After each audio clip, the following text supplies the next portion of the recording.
있습니다.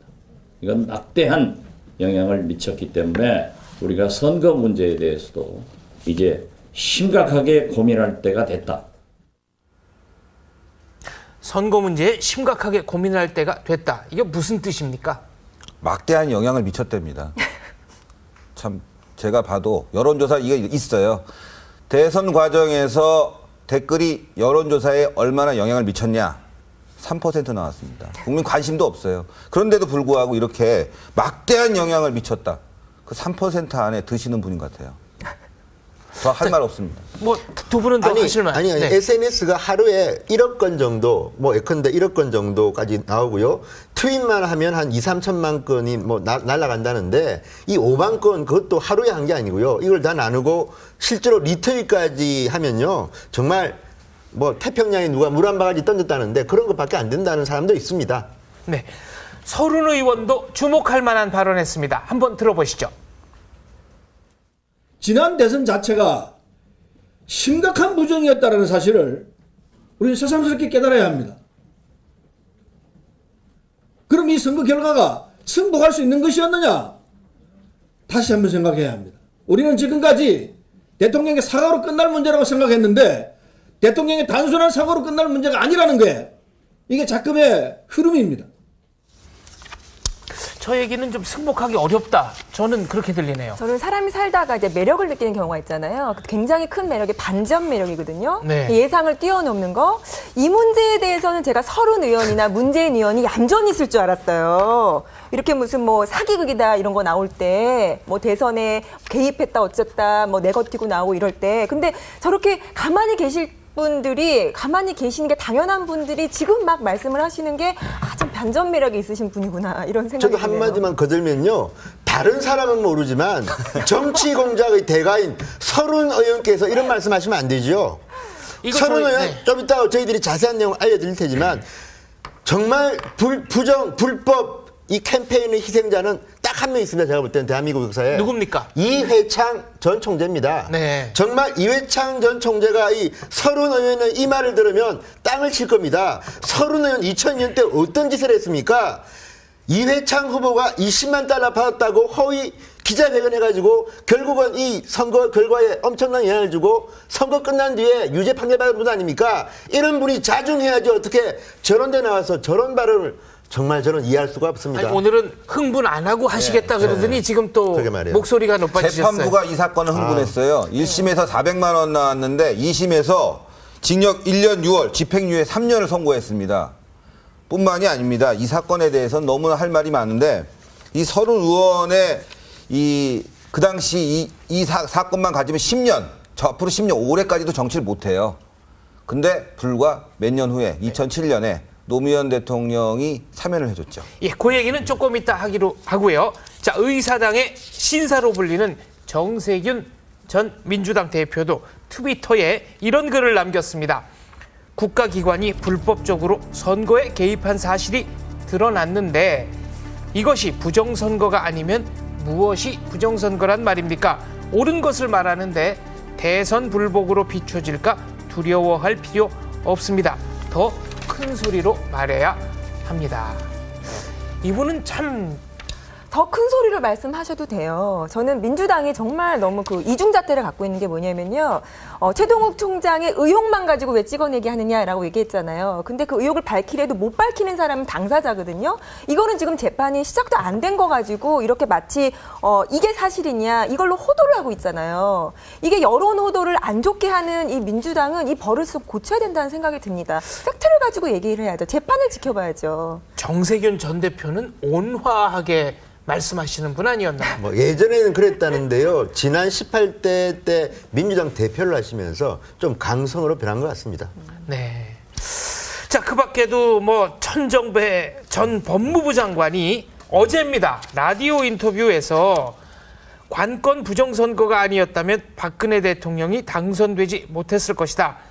대통령 선거 결과를 바꾸려는 이런 짓들은 그야말로 헌법과 민주주의의 근간을 뒤흔드는 국가 변란 사건들입니다.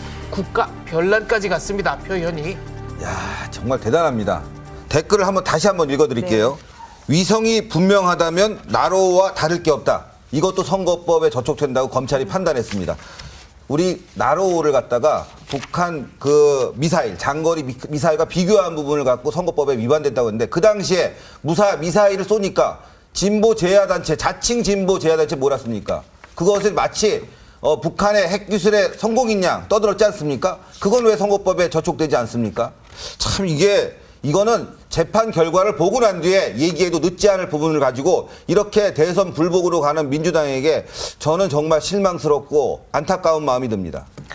자, 요즘 민주당을 보면은 뭐 옛날 생각이 나는데요. 2002년 대선 전국을 흔들었던 김대엽 사건. 엊그제 홍준표 경남지사도 트위터에서 얘기를 했어요. 네, 트위터로 돌직구를 날리셨죠. 아까 뭐 그 대선 잘못된 대선으로 가장 피해를 본 사람이 대한민국에서 한 사람, 이회창 대표라고 했는데요.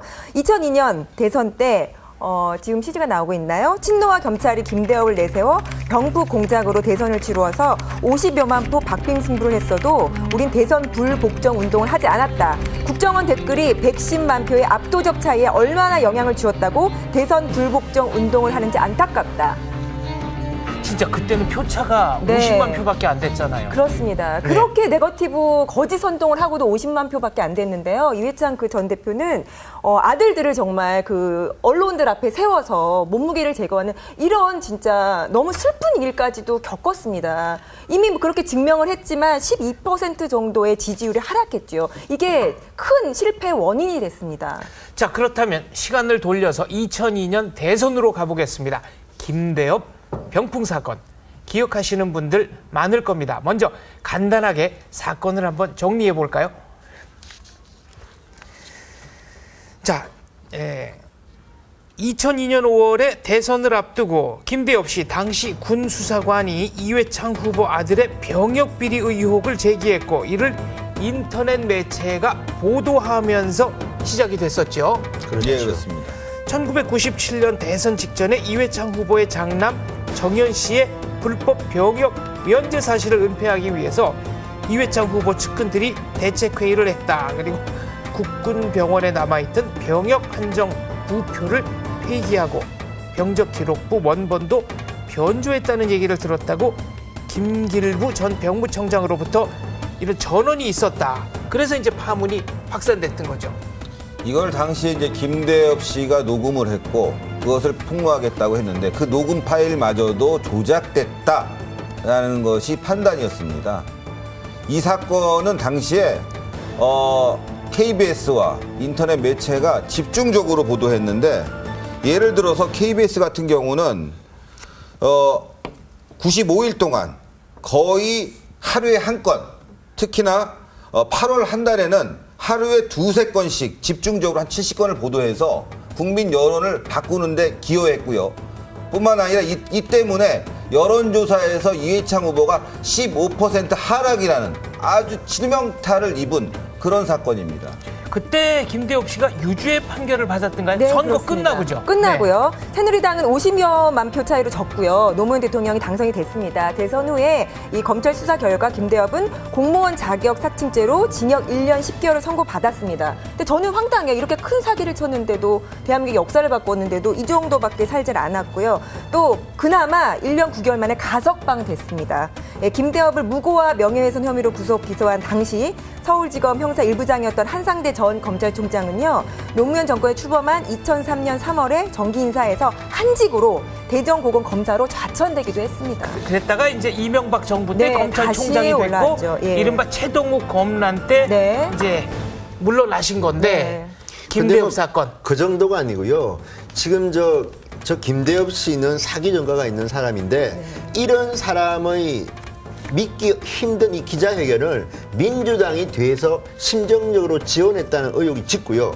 또 이 한인홍 여사가 이 병무청 직원한테 2천만 원을 줬다. 이런 허위 발언들을 계속해서 하는데 이걸 갖다가 공영방송 KBS가 어떤 검증을 했는지는 모르지만 지금 신 대표 말씀처럼 지속적으로 보도를 합니다. 그리고 가장 이 오리지널 미디어는 오마이뉴스입니다. 오마이뉴스야말로 이 김대엽 그 씨의 스피커 역할을 했습니다. 충실하게. 오마이뉴스가 보도를 하면 KBS가 중계하듯이 또 전 국민을 대상으로 보도를 합니다.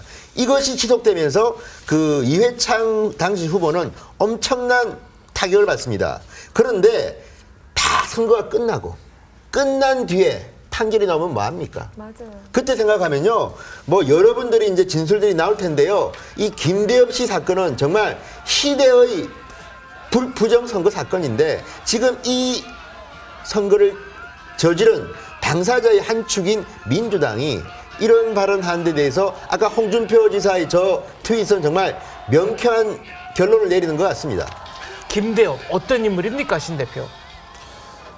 김대엽 씨는 그 군수사 기관을 그러니까 원래는 밖에서 사업을 했어요. 그러다가 병역 특별 비리를 조사해야 된다라고 제안을 해서 군수사를 맡게 됐습니다. 병역 특별 수사를 맡게 돼갖고 그 이후에 상당한 효과를 올렸다라고 해서 이제 보도가 됐고 그런 으로 인해서 이제 많이 유명세를 탔습니다. 국감에서도 그 이후에 이제 이 병역 비리를 터뜨렸는데 사실은 사기 전과 구범이죠.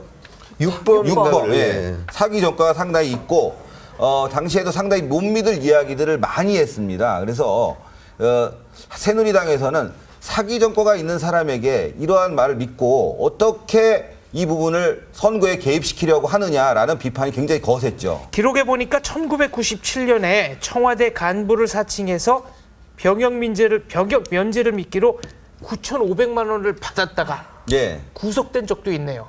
참. 그러니까 사기 전과가 있는 사기 전과가 여러 전과- 건 있고요. 네, 뭐 그렇죠. 일예로는 어떤 그 이외에 다른 범죄, 그리고 여기서 말하긴 그렇지만 다른 범죄도 있다는 것이 있습니다. 알겠습니다. 그렇다면 당시에 새천년 민주당에서 김대엽 씨를 두고 어떤 발언을 했는지 천용택 당시 새천년 민주당 의원의 발언이죠.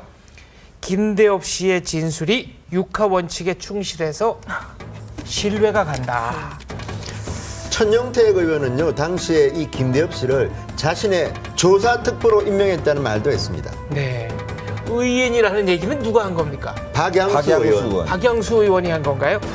자, 박주선 당시 새천년 민주당 의원의 발언도 있습니다.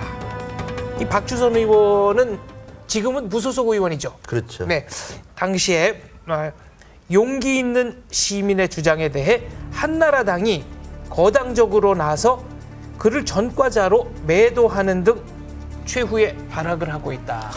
이 말은 맞아. 전과자를 우리가 다 매도하면 안 되겠죠. 다시 새롭게 태어나시는 분들도 많지만 우리가 이분의 그 얘기에 대해서는 대선 전에 충분히 검증을 거쳤어야 된다는 생각이 들거든요. 왜냐하면 우리가 뭐 전자발찌를 왜 채우고 어떤 그 전과 기록은 왜 보겠습니까? 이렇게 군으로 사기 그 기록이 있으신 분들이잖아요. 이런 분들을 전면에 내세요. 결국은 이게 또 사기로 드러나서 벌을 받았다는 게 겨우 공무원 자격 사칭죄로 1년 10개월 받고 그것도 가석방되고 이게 진짜 법치주의에서 할 수 있는 일인지 저는 지금도 아까 생각하면 화가 당시에 납니다. 그 김대엽 씨가 이 국민들로부터 약간의 신뢰를 받은 이런 부분은 뭐냐면 언론이 지대적으로 보도한 부분도 있지만 옆에서는 또 시민단체가 함께했습니다. 그래서 시민단체, 종교인들도 함께했거든요. 그래서 마치 사실적인 일처럼 보도가 됐고. 근데 그분들 지금 아무런 반성이나 사과 없으시네요. 이후에 잘 됐습니다. 잘 예, 다 됐어요? 보십시오. 김대엽 씨의 변호사를 맡았던 최저천 의원. 최저천 변호사였습니다. 당시에 변호를 맡았는데. 네, 지금은 의원 하시고. 그 이후에 법사위 여당 간사라는 중책을 맡았습니다. 그다음에 김대엽을 아까 좀 전에 말한 의인이라고 칭송한 박양수 전 의원은 대한